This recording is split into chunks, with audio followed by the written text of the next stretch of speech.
life in Chicago. But they have a different set of rules down in Mississippi. You have to be extra careful. I know. Bo, be small. Like this?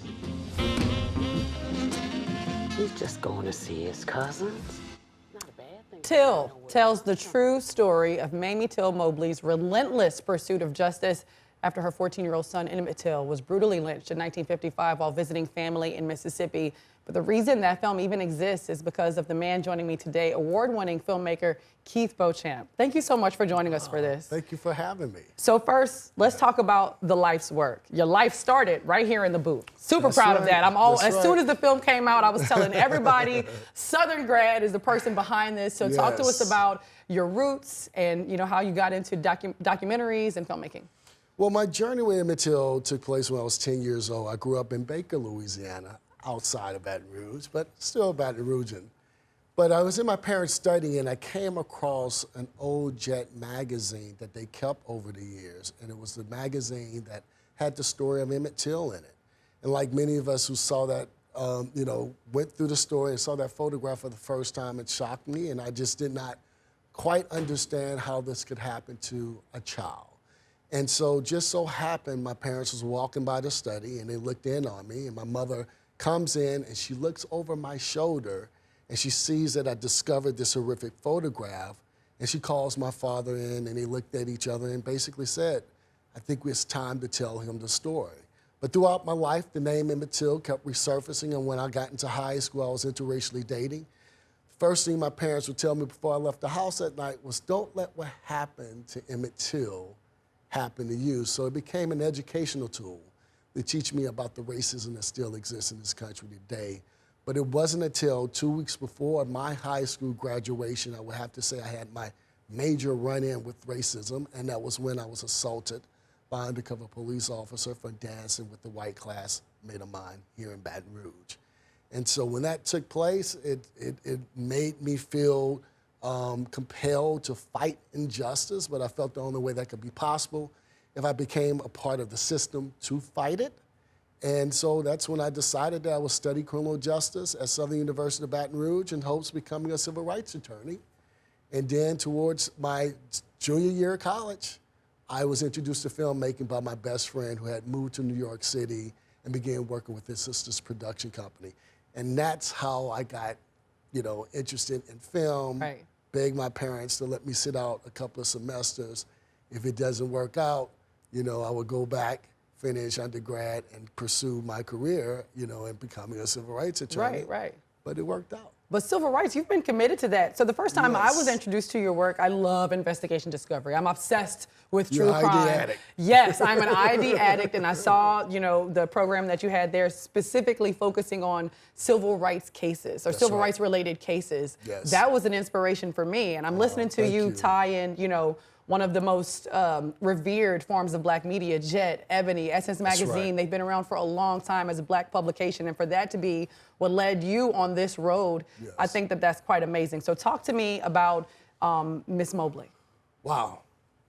There's so much to say about this iconic woman, but she had come into my life at a time when I was trying to find my way, find my way of making an indelible mark in the world.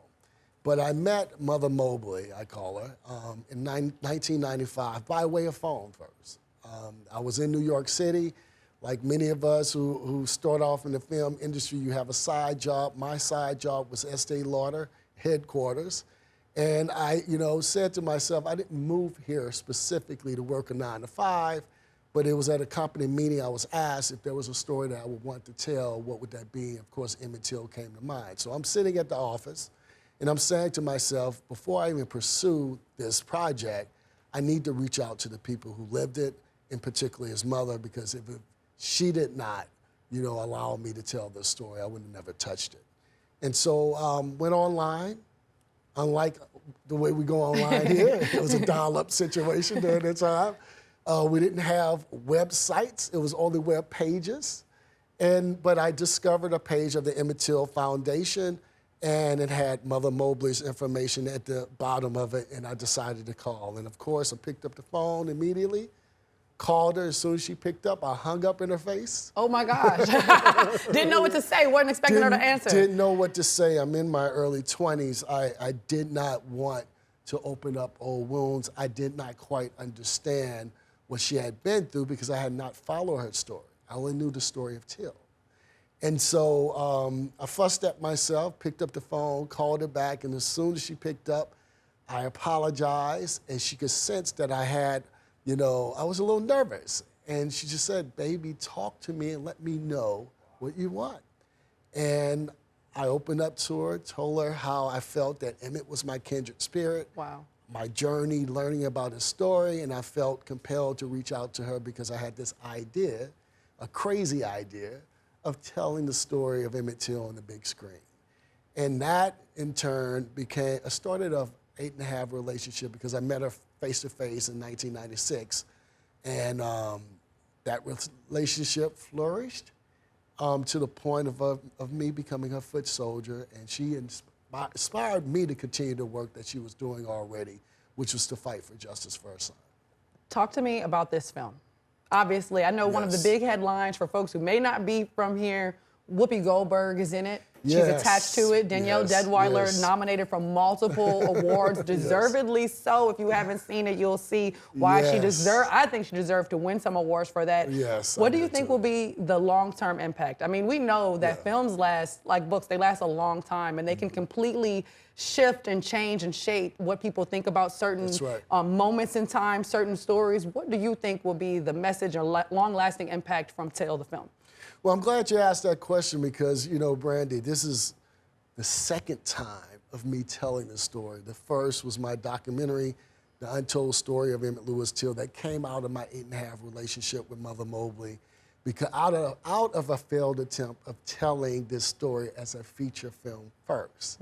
And so my life kind of came in full circle. And so off the heels of The Untold Story, which led to the reopening of the case in 2004, I've always felt I may have an opportunity, a second opportunity to tell this story as a feature. And so it's been a 29-year effort to get to this point for myself.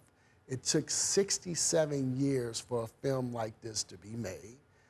47 years Mother Mobley had fought to get this story told. She, in fact, had 2 movie deals in 1956, but she was never able to produce the film because of the turbulent times.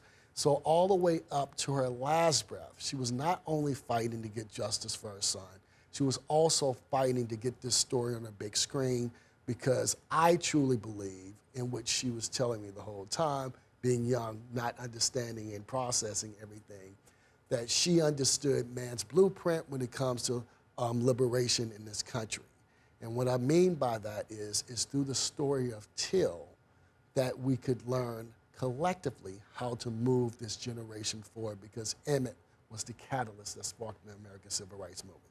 Now, in the making of the film, you mentioned the great Whoopi Goldberg, also Fred Zollo, Barbara Broccoli from the James Bond franchise, Thomas Levine, and my other producing partner, Michael Raleigh, and co-writer partner as well. And these great people came into my life close to 20 years now. Well, we're going on 20 years. Wow. So it practically took us up to 20 years to get this film made, even with these iconic names, because the story of Till was a story that was supposed to be forgotten. And so what I wish and hope that people would take away from this, which is very important, because this is something that Mother Mobley instilled in me. And she kept saying, along the way, she would tell me, if you follow me, I live by my quotes every day. But Mother Mobley often said a statement to me, and that statement was, Keith, you must continuously tell Emmitt's story until man's consciousness is risen, because only then that would mean justice for Emmitt Till. For the longest time, I didn't understand quite what she was saying. And later on, as I matured and I understood the case a lot more, and then looking in hindsight at some of the things that she was trying to say to me, those words were prophetic in many ways. And what she was trying to say is, no matter how hard I fight, no matter how long I fight for justice for Emmitt Till, I may even obtain attain courtroom justice, but it's not going to stop all the Emmitt Tills of the world from happening. And that's what she wanted us to learn about the Emmitt Till story. And this is why she wanted us to tell this story time and time again, because when you hear about the slaughter of black and brown in the streets of America, whether it's at the hands of those who are sworn in to protect us, or whether it's at the hands of white supremacists, those cases are the Emmitt Tills of the day. So we must not disconnect Emmitt Till of 1955 from what we're seeing on the streets of America. And that is our wake-up call to come together again collectively to awaken the sleeping giant in us so that change could actually happen. Raising the consciousness of humanity. That's I right. love that. She's still inspiring us all. So thank you so much, Keith, for sitting down to talk about the process, your relationship with Mother Mobley. I love it. Thank you so much for joining us. This is a very, very special treat. If you haven't seen Till yet, make sure you do. I think it should be required viewing all across the country. When we return, we're talking to a young woman who is sharing her story of divine intervention. But wait until you hear her voice. That's coming up right here on Love 225. We'll be right back with much more.